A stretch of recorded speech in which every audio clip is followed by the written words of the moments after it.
இன்று நாம் பார்க்கும் குறள் 138. நன்றிக்கு வித்தாகும் நல்லொழுக்கன் தீயொழுக்கமென்றும் இடும்பை தரும். சாலமன் பாப்பையா உரை. நல்லொழுக்கம் அறமாகிய நன்மைக்கு வித்தாக அமைந்து இம்மை மறுமையிலும் இன்பம் தரும்.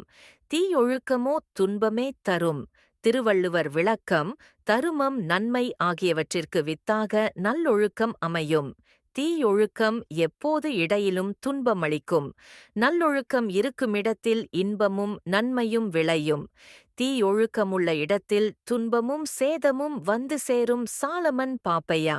இந்த விளக்கத்தில் சாலமன் பாப்பையா கூறுவது, நல்லொழுக்கம் என்பது வாழ்வை இன்பமாக்கும் ஆசிர்வாத விதையாகும். ஐக்கியம், அறம், நன்மை எல்லாம் நல்லொழுக்கத்து மூலமாகவே ஏற்படும். தீயொழுக்கம் என்னும் தீமை இருந்தால் அது எந்நாளும் துன்பத்தையும் இடும்பையையும் மட்டுமே கொடுக்கும்.